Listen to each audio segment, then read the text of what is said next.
नमस्कार, मैं हूं दिबांजलि मोइत्रा।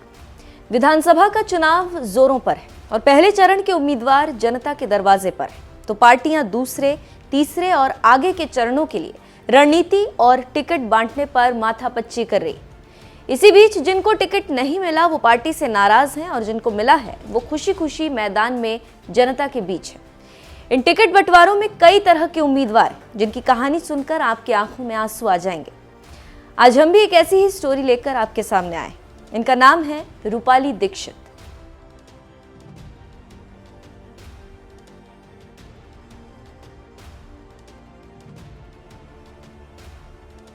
रूपाली आगरा जिले के फतेहाबाद विधानसभा सीट से समाजवादी पार्टी की उम्मीदवार है और इन्हीं की आजकल चर्चा खूब हो रही।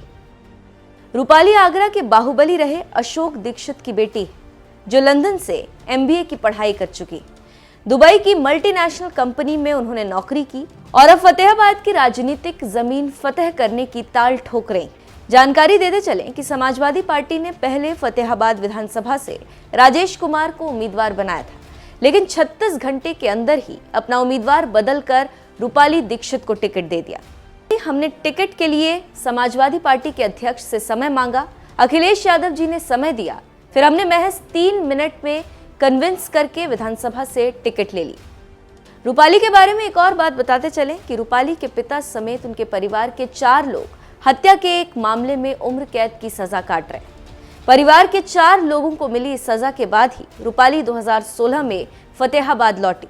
उसके बाद उन्होंने सियासत में कदम रखा और अब समाजवादी पार्टी के टिकट पर फतेहाबाद सीट से चुनाव लड़ रही। लोकल मीडिया की माने तो 75 साल के अशोक दीक्षित को साल 2015 में सरकारी स्कूल के एक टीचर सुमन यादव की हत्या का दोषी पाया गया। साल 2007 में हुआ ये हत्याकांड काफी सुर्खियों में रहा था। हिंदुस्तान समाचार पत्र के अनुसार रूपाली पुणे के सिम्बायोसिस इंस्टीट्यूट से ग्रेजुएशन की और लंदन के कार्डिफ यूनिवर्सिटी से पोस्ट ग्रेजुएशन किया। उसके बाद UAE में जॉब कर रही थी, लेकिन किस्मत को कुछ और ही मंजूर था और 2016 में रूपाली को घर लौटना पड़ा। रूपाली की माने तो मेरे पिता ने मुझसे बात की और कहा कि परिवार को तुम्हारी जरूरत है। तब मैं दुबई की एक कंपनी में बतौर सीनियर एग्जीक्यूटिव काम कर रही थी। मैंने उसके तुरंत बाद इस्तीफा दिया और घर लौट आई।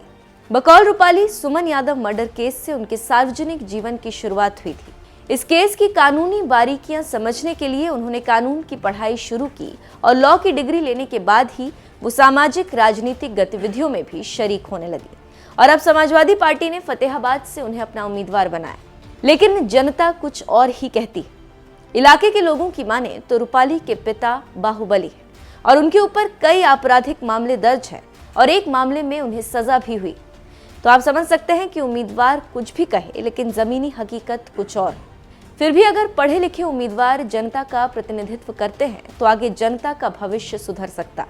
देखना होगा कि राजनीतिक पिच पर रूपाली क्या करती।